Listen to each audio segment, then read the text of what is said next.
Time 2 years ago, we lost our home in a fire. And by the time the fire department got here, it was too late. Everything had turned to rubble and ash, and all we had left was what was on our back.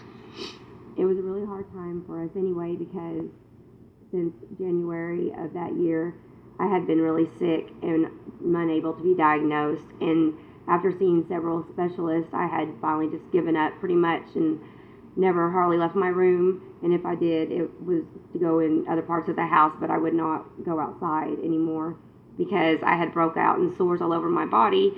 And I started thinking that it was something from the outside that was causing it. So it was just irrational thinking, but it was because of the toxins in me that were making me not think correctly. But anyways, our insurance company put us up in a hotel, and we had been there for about 3 weeks. And I woke up around 11 o'clock one night, and it felt like somebody had put a pillow over my face, and I could not breathe. And I just felt like I had to get out of that room and just get outside, which was crazy since I was always scared of being outside. So I went out there and I sat on a bench and I just started crying, and I was just praising God and just telling them, I know you have a reason for everything, but I just do not understand. Please help me understand. And this man came up to me. He was a stranger. I've never met him before. And he asked me, he's like, "Ma'am, if you don't mind me asking, are you sick?" And I said, "Yes, I am." I said, "But no one's been able to diagnose me." And he said, "My wife went through a similar situation where she couldn't get diagnosed correctly. And we found this environmental specialist in the city, and he was able to diagnose her right. She ended up having Lyme disease." So anyways, I thought it wouldn't hurt. So whenever I went upstairs, I told my husband about it. And then the next day I called and we made an appointment. And then the day of my appointment, whenever we were leaving the parking lot, my preacher stopped us and tapped on the window and was like, "Hey, I want to give you this." And it was a $700 check that the church had raised for us. So we told him thank you and let everyone know we loved him, and we headed to the doctor. When we got there, the doctor asked me about my symptoms, and I told him.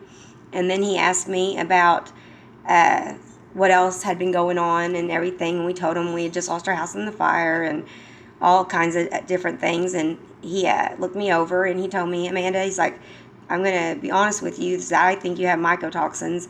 He's like, "I've treated people for it for about 20 years. It's not well known, and insurance doesn't cover it. And the test to see if you have it is not covered by insurance either. And it costs $700.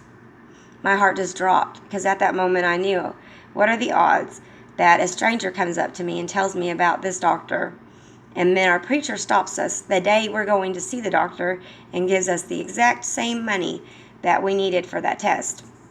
Well, when the test came back, I had mycotoxins. I had them so bad that I had 4 different strains in me, and they were 3 times over the safe limit.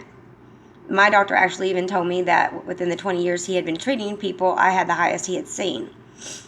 So that just shows you that, God knew I had given up. He felt it in me that I had given up, that I haven't given up on God, but on doctors, and that I wasn't going to leave my house. I was being stubborn, and I was just going to lay there, and either God was going to take me home and heal me in heaven, which was not like me. But at the time, I was so miserable, and I felt like such a burden on my family that I was going to let my kids go through what I went through, because I lost my mom at a young age. But thanks to God, they didn't have to. And I'm not saying that getting diagnosed was the end of my battle, because it wasn't. I just now, May 2018, this year, I just finally got my health back. So what God did, though, was he gave me the name of what it was that I was going to have to fight. And when you know what you need to fight, it makes it a lot easier.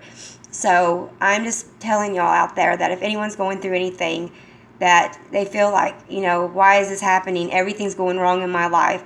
If it's a divorce or a loss of a loved one, or just anything that's major to you, financial problems, anything, just don't quit praising God. Don't quit having faith in God, because I'm telling you right now that he will hear you. And you do not have to be a perfect person, because I am far from perfect, and I never have claimed to be. But I have gave my life over to Jesus Christ, and he knows in my heart how much I love him. And I try my hardest to do my best, but sometimes I mess up. But that's okay.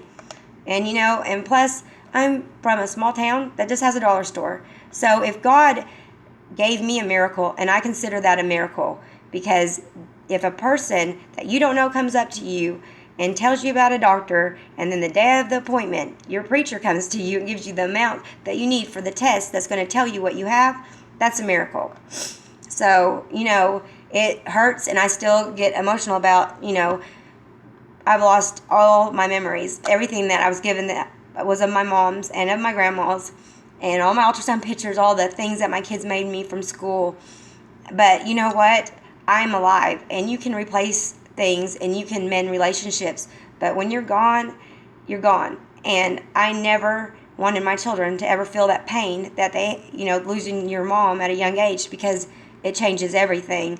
It changes your family unit. Like with me and my baby brother, we had to go live with my grandma and grandpa while my older sister stayed with my dad because of the hours he worked. I'm just saying that, things are going to happen in life, and they're going to, knock you to your knees.